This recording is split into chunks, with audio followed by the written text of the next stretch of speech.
I didn't mean to start this back up, but hello, I am Shaggy, Philolitea. Philolitea means lover of truth. It is a religious designation.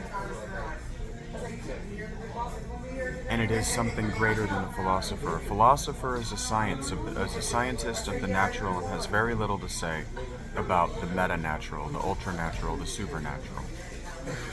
Metaphysics is an attempt to use the mathematics of the natural to explain everything between what we can see and touch and taste and feel and understand with our eyes and our hands to what we can't. And that creates a huge gap in our knowledge. And from about 700 BCE until we split the atom, there was a huge gap in what we could say that we knew for certain and what we didn't know for certain. And in that gap resides God. I don't care what the skeptics and the atheists and the agnostics and the dickheads, that whole category, that if you made a big Venn diagram, that whole circle that includes people that are going to argue with what I'm about to say, they're just dickheads. God of the gaps is the only God, because God resides in the gaps.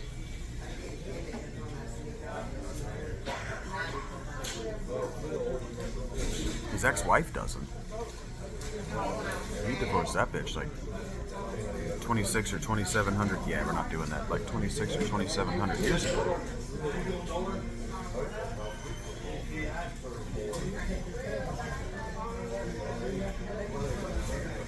And so as Philolitea, I just realized about myself that there's a certain amount of I'm trying to keep the parents together. I'm trying to parent trap the god and the goddess, because I've been devoted to the goddess since I was about 6 years old. I remember devoting myself to that I devoted myself to her rather than suicide at about 6. I can remember that. You don't have to believe. But I've always been me. I'll look into the camera for that. And I'll say it again. You don't have to believe me. But I've always been me. There was no moment, there was no breaking of my brain. I've always been like this. In fact, there were huge time gaps in my life where I didn't have an opportunity to learn to be different. Do you understand? You may not be able to understand that. Probably only people with severe schizophrenia, dissociative identity disorder, and traumatic religious experiences, frankly, are going to be able to understand any of what I'm talking about from an experiential standpoint. And that's what I'm talking about. God resides between the experiential and the inexperiential, between what you have experienced and what you may never. God exists between there. And reincarnation fills the gap, because FOMO is very real. People will be on their deathbed going, "Oh, but I never got to ride an elephant." Really, the lack of gratitude for the gift of life runs deep in anti-humans. I think when I get to the library again, because my voice sounds so good in that room, I'm finally going to do the dramatic performance of the speeches from... I'm so sorry that I can't just pull this up immediately. I'm so bad at names. It's called The Network.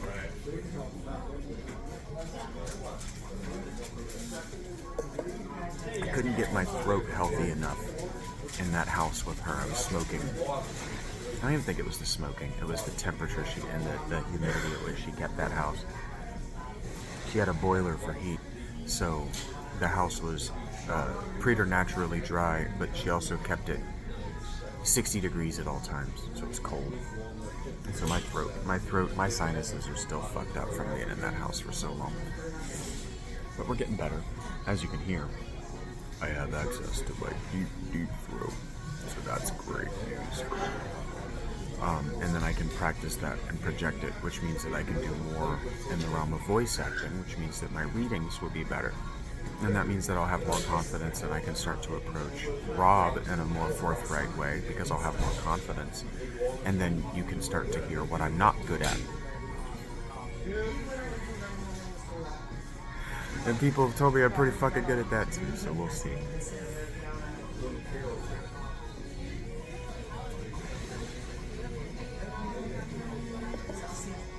I think it's pretty cool that as I look around this McDonald's, the people that are visibly under the age of about 35, maybe 40, know exactly what I'm doing, and they keep giving me smiles and thumbs up and approval, and the people over that age do not know what I'm doing, and they are not about it. So that's cool. There's an age gap, which means that Twitter, most of my audience on Twitter were plus 40. It just means they don't get it. They just can't get it. There's no amount of teaching them. I don't know why I look like that. There's just no amount of teaching that they're ever going to get it. That's why they keep telling me, even the ones who spent time homeless, they didn't want to be homeless because they care very much about the status. They care very much about the status of not being homeless. They care very much about the status of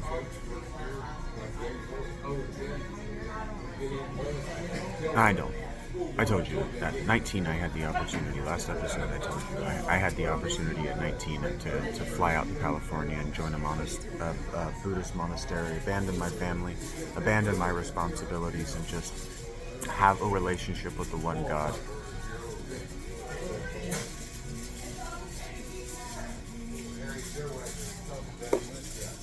I don't regret not taking it. I'm taking it now. Not the flight to the monastery. Something that you might be surprised to learn is that this is what Buddhists do. The Buddhists who live in monasteries, they spend their time on social media proselytizing, and exactly the way I am. Now, they're nicer about it because they have an image to uphold, and they have a status, and they have bills to pay. Legitimately, monasteries have bills to pay. You gotta pay that power bill somehow. So I have bills to pay. I have dues to pay. And those dues are my corner. This internet's not, I'm sorry. I'm on McDonald's Wi-Fi because YouTube is more consistent on Wi-Fi about uploading speeds than it is on data. So I'm on their Wi-Fi and I'm on their electricity. And so I made an appeal in last episode about how you just don't understand how much these corporations actually do provide us effectively for free. It costs them a lot of money. Your overhead as a business and rent and Wi-Fi and power are almost enough to bankrupt you alone. That's real. Like, you keep saying things like, well, maybe restaurants shouldn't run such razor-thin margins. And it's like, I'm going to read Paul. I'm going to read this dizzying array of metatext to you. But this dizzying array of metatext is about these things I'm saying. It's about your lack of understanding of how the world works. When Jesus walks into the temple, and I'm going to read John. When Jesus walks into the temple in John, and he chases everybody out with a whip that he crashed right there in the temple. It's because they were doing things that they're not supposed to be doing. They were mistreating the temple. The temple is not a restaurant. It's not a tabernacle. They'd lost themselves and were treating it as though it was a horse trading tent. And so you owe a debt of gratitude to McDonald's. I don't give a fuck how you feel about McDonald's. You owe them a debt of gratitude. And I'm going to go refill my coffee, so I'll be back. People very clearly prefer the blue tie-dye on the outside to the black knit. I thought that would be the other way. The black knit is looser and has holes in it, so I thought it was more inviting. In North Carolina, it would have been. Up here, in this town, not so much. I'm also wearing a scarf tied like an ascot, so that might have... I'm such a fucking nerd. I didn't realize that I still had the scarf tied on like an ascot, so that might explain why these old people are smiling at me. I'm making an effort. Make an effort, guys. You know, they say dress for the job you want, but it's really more like dress for the looks you want. I mostly want to be invisible and for people not to notice me, so I dress and mostly like I wear a lot of slacks, actually. And I was thinking about it last night when I was in Pizza Cottage. I only have $2, so I don't even have enough money to go back there and say hi. But last time I was in Pizza Cottage, they had a new server. And he was wearing real baggy blue jeans.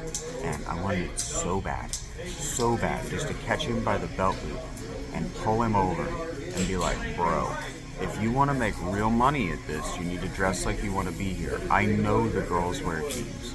The girls wear jeans because their butts look great in those jeans and they look bad in dress slacks.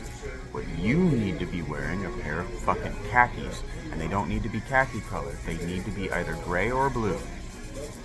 You will make money.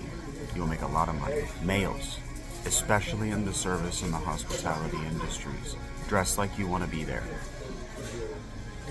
Dress like you want to be there, and you'll make money, especially if you're working for tips. I'm gonna go have a cigarette. Okay, because I can't know who's gonna click in here for the first time, and I really do need to get started reading, and I want to.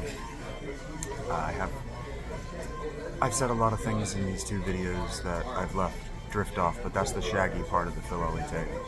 My brain is Swiss cheese from concussions, and trauma. So there are going to be things that I have cognitive blocks on that I don't know I have cognitive blocks on until I hit them, and then I just am not talking about them anymore. It's Zen. That's how Zen works. You hit things you don't want to think about, and then you don't, or whatever. You get good at controlling your thoughts about thinking what you want to think about, what you choose to think about. And as I was saying in the last, I want this to feel like you're sitting in a restaurant with me and you don't have much to say. Or you're in a book club. I'm the one who's speaking today. Or we're in Tabernacle, synagogue, and it's my turn to speak. So one of the things that you struggle with as a human being, because you were never taught not to do this. I know this because of a great lectures course by the person who's roundly believed to be the best educator ever said it in his lecture series. The human inclination is to listen long enough to speak, to have something to hear, something to respond to, and then to not speak until there's a gap in the speaker's speaking to change the subject to what you wanted to talk about. You listen to speak rather than listening to hear and understand and dialect and stay on topic. And that's okay. But it is a detriment to you and everyone around you. So that does make you a detriment to everyone around you. That's problematic. I'm going to keep these to 30 minutes. That's 2 minutes beyond the 4 sevens. I think that sounds good, even if they're right in the middle. Because it's going to be part 1, 2, 3, 4, blah, blah, blah, blah, blah. And then someday I'll supercut them into one big thing. But for now, I can't do that because I don't have access to a PC, folks. And so as I'm standing in line for my coffee, I can't know who's going to click into these first. For the first time, I am homeless. I have goals as a homeless person. And eventually, I'm going to be forced to be not a homeless person anymore because the people that own the land that I'm technically squatting on are just going to get tired of me. And so if I want to be homed by December, I have a couple of options. I can apply at this desperate McDonald's for the open management positions, but I'm going to put myself in a position where I'm probably not going to get them because this town's not going to want to pay me $25 an hour to run a McDonald's. But I'm not going to work for less than probably double market rate. It's got to be my bills and my overhead. It have to be easy. I'm not struggling. I need to make double what it requires to be homed in this area, which means I need about $20 an hour. Really, I'd like to have 3 times what it takes to be homed in this area, and that's going to be about $30 an hour. And they're just not going to want to give that to me. I'm worth it. And so that means if I'm worth it, And if you think I'm worth it to have a home, you think I'm the kind of person who's worthy of a home, what's the difference in spending $15 at my McDonald's and spending $15 on me? What's the difference? Ask me for the link to my old Patreon. Let's find out what the difference is. Let's see if we can proof of concept that you want me in a home. The Gospel according to John, it's right here in my hand, is a Gnostic text. What that means is that it has the aletheia of Jesus' message. Because the aletheia is an experience of the inexperienceable. It is the truth.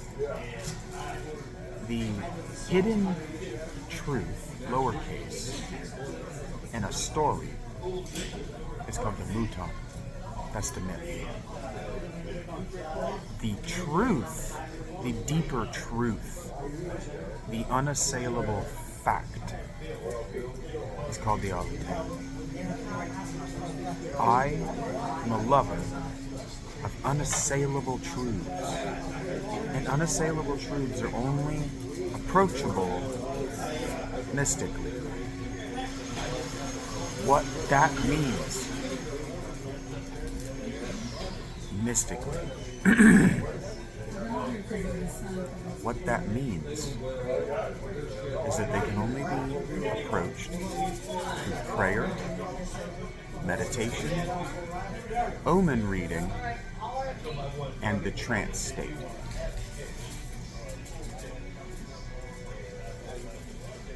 Which means that if there's a deeper truth that I'm missing, it requires tabernacle.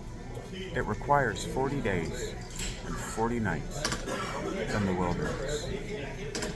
And I'm not going for some postmodern, even post-medieval interpretation that the wilderness is whatever you make it. Jordan Peterson's an asshole. The wilderness is not what you make of it. The wilderness is the moment between you and starvation and death. The wilderness is the place where starvation is certain.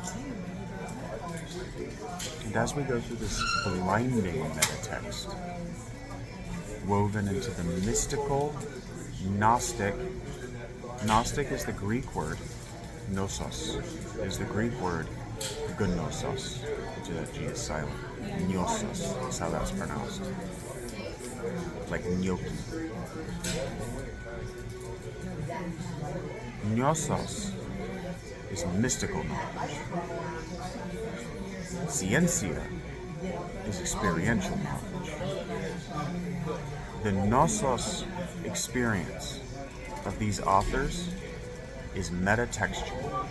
What they know mystically, they know because they've read the books, they've attended the cults, they've ascended the ranks of mastery. Now, last time I did this, I explained what those ranks of mastery are, and I explained who Hermes Trismegistus was specifically and what that Trismegistus means. And so we'll probably get back there. Maybe not.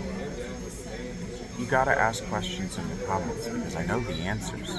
And if I don't, I'll find them. I used to call myself the Shaggy Dog Philosopher because I am dogged in finding this stuff. I have someone who's still paying me $10 a month because every time he asked me a question, I had the right answer. And if I didn't have it, I had it by the end of the week.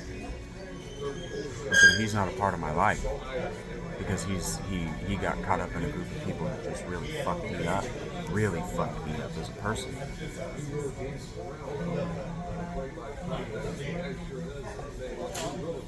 But any one of them could message me on my Patreon that they're still subscribed to. Any one of them could. Any one of them could apologize. And I don't mean say sorry. Any one of them could explain themselves. And that's why we'll get back someday, eventually, to Plato and the apology. I almost hope this is hard to hear. With all of conversation around me, I almost hope I'm hard to pick out, because it gives you an opportunity to practice meditation. It gives you an opportunity to practice concentration.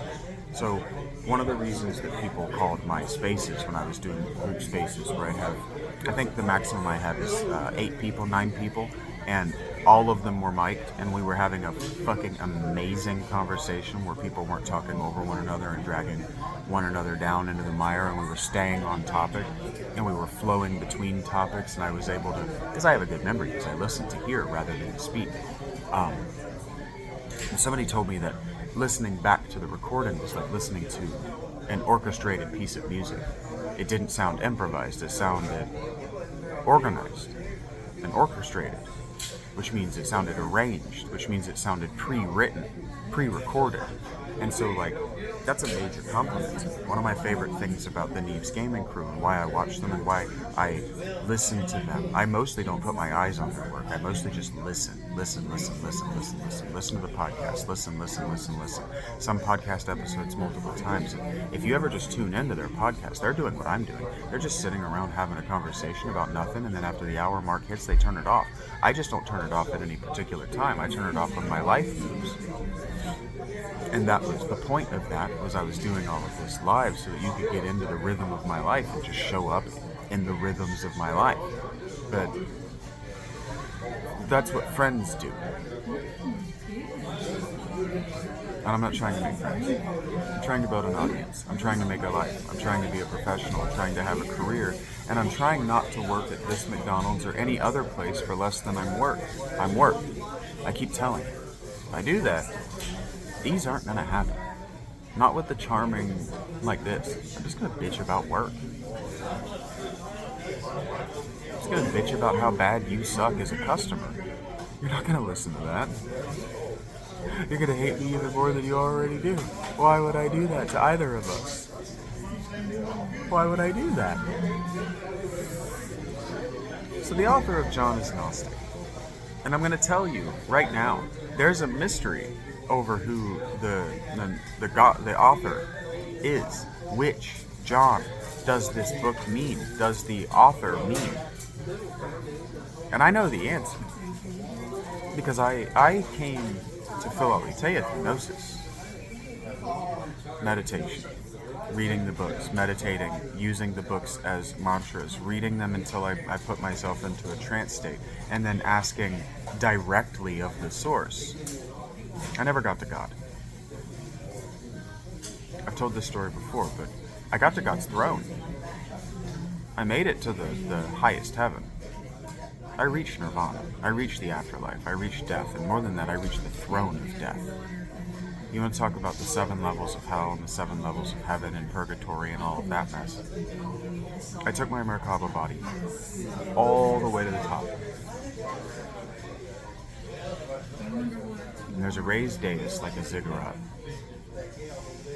And at the top of that raised dais like a ziggurat, there's a stone throne. I don't know my stone, so maybe it's marble. It gleams white.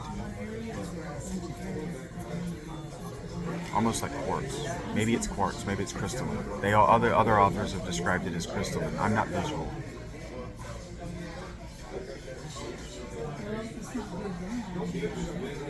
But I didn't sit in it. Why would I do that? It was empty. There were no angels around the dais. There were no trumpets. The braziers were unlit. I don't know how to pronounce that word. Brazier? None of the poles with, torches on top was lit. It wasn't dark. Everything glowed. It was just a realm of light, and then.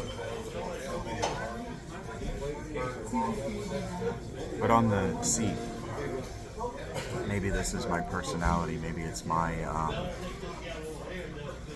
Maybe it was my sense of humor. So maybe I didn't make it that high. Maybe I just made it into the dream realm. Maybe I just made it into the realm just past this one, into the dream. And so I was still enough myself that I was shaping the area, but that's not what it felt like. I know what dreams feel like, and this wasn't a dream. Not like. Maybe I don't know what lucid dreaming is. Maybe I just took my Merkaba body into a bunch of lucid dreams. But I did this for 3 years of high school. That's where I slept. I would just sit down in my Merkaba body at the foot of the throne of God in the highest heaven, and I would stare at that "be back soon, out to lunch" folded piece of paper on the throne.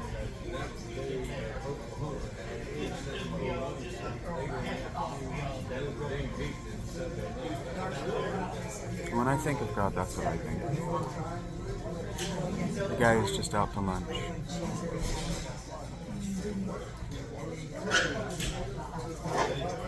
He's probably not coming back. And I had never experienced that in high school. Between 15, 16, 17. I'd never gone to a place that I needed to be inside. I saw that damn "be back soon" with the clock pointing to just some shit hour that he's coming back, and he's not coming back. I've never experienced that.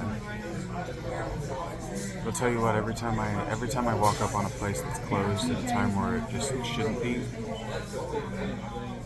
that feels like my relationship with God. I just stare at that, well, this place shouldn't be closed sign. And I remember after that.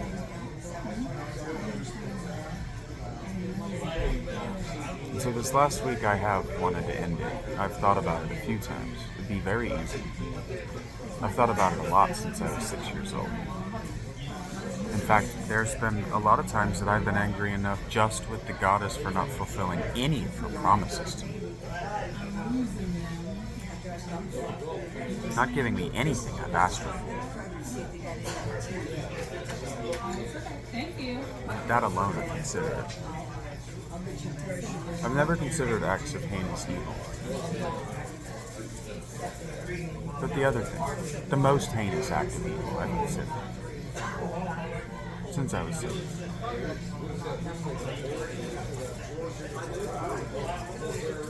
So there's a certain amount of, I keep telling you guys, that depression and the drive to the self-end, self-destruction, just any self-destructive impulse, is the feeling of having idiosyncratic thoughts which mean unique to you, plus the people around you not understanding you and telling you that your thoughts are unique to you. That's the only math. That's the only thing that makes depression happen. That's the only thing that drives the self-end. Even for the normal person, even for the person without CPTSD. I've told you how the CPTSD self-end impulse manifests itself. It's when you're forced into your quaternary, I think is how that is, your fourth, your last stage.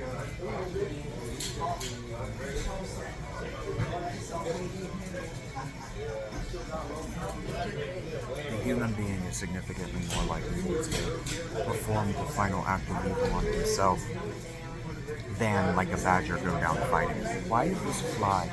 And see, this is another supernatural thing. I'm telling you how all of this is built out of reading the supernatural elements, that this fly is bothering me and I don't have food, but these other people have food. The fly is Beelzebub. And I'm reading a book where the opening chapter is Beelzebub in West Virginia. I'm only like 3 hours now away from Point Pleasant, West Virginia, and I'm reading a book about the devil being there. Well, a book that makes a glib joke about it. But Beelzebub wasn't the devil.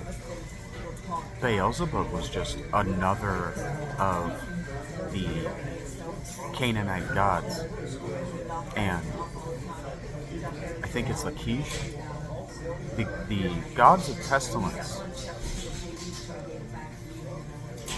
Gods of pestilence were revered just like the others. They weren't hated and shunned and cursed and pushed away. There was a city dedicated to them. So Beelzebub had his followers. These flies buzz around you.